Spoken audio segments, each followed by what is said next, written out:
Hey guys, what's up? So back on the Spitfire again. Had some motivation today. Thought I'd see what I could get done. I know it's been a while, but today I'm working here. This is the front of the car, steering right there, driver's or passenger side, obviously.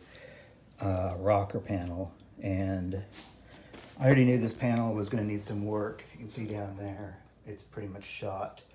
I was hoping to kind of cut off right around where these extension cords are. I've got a new panel, but it's what I think they're calling it a slip-on patch panel, which means that you would put it over all this garbage and, using the term nicely, and weld it in. That's not how I'm going to do things, but those panels were like $45 each. And well, it was worth a try, but I think that I'm going to have to pony up another $500 or so for real rockers for the car. But yeah, so this is the cap panel. It's a pretty small, simple piece. I could make that, but it's got rust in it. I was hoping that it wouldn't. And down here underneath the rocker, there's rust. We'll see how far that goes, but I mean, if I'm going to be patching to here and all the way back and then at the very front, it's sort of stupid to not just cut it along this weld right here. Well, these are spot welds. They're really easy to drill out, but I'll have to do some bracing. The reason I was working up here was, as you can see, the car has no floor, well, at least on this side. That's the actual chassis underneath there and the tail end of the output shaft of the transmission. I want to get the new floor pan fitted. I think that's the first step to getting everything back in place.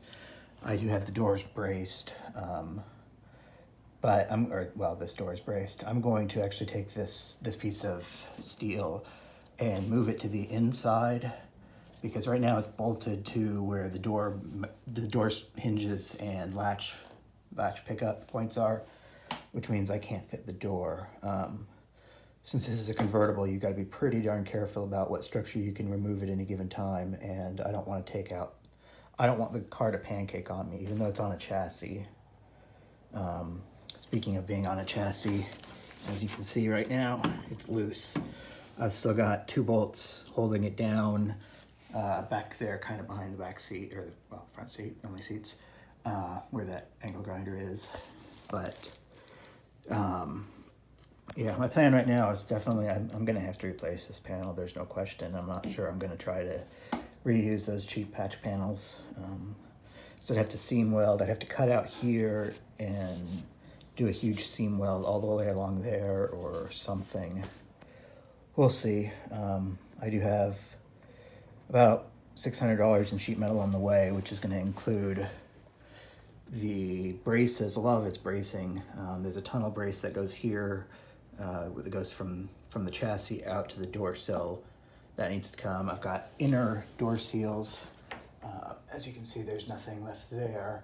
I've got those. I've got the braces in the back for the suspension pickup points. Those were rusted out, and I damaged one getting it out. The fun thing is that to get to the floor out properly, and I know this isn't going to win, concourse, but I still want it to be the right thing. So this Bondo crap is no bueno. I'll be cutting all that out. But to get back in here, there's kind of this big, well, very tiny honking engine in the way. I can definitely take this panel. There should be some fiberglass stuff that kind of boxes this area in. I've got that. I'm going to make it as save it to use as a template. But I can get this brace out of the way. This is the throttle linkage, which is probably just hanging in by nothing right now. But I'm kind of leaning towards maybe it's time to either take the body off or take the engine out. And I've got a place that I can at least take the engine and the hood. But about the body, there's not enough access to get the whole body or the whole chassis in there without picking it up and turning it sideways. So I'm kind of leaning towards pulling the engine out. That'll let me do the clutch, check the transmission over. I mean, just go through the whole engine. At least at a cursory glance, maybe clean up some parts, repaint it, make it look nice, maybe not rebuild it. I would like to get it running again and see how it runs, but that's okay. I can take the carbs off. I'll get some more access if I take these off. But I'd like to at least get the intake manifold, and I think the intake manifold means the exhaust manifold also. There's the front axle that I did. I do need to throw a chopping bag over this and tape it up just to keep some of this Bondo dust out. Speaking of Bondo, I started out with a big wire cup on a drill and then an angle grinder, and it turned my garage into a winter wonderland. Too much dust. So what I did discover is that a heat gun, this is variable temperature set all the way up, and one El Cheapo chisel does a pretty darn good job of taking this stuff off. I'm still really confused about what this car's history was. Obviously, it was originally red. You can see that on like the chassis rails there, and then it was repainted silver. And somewhere in there, there's a lot of this Bondo that is clearly, you can see that it's underneath the red paint. But when I got down here, where they had put this window screen crap in there,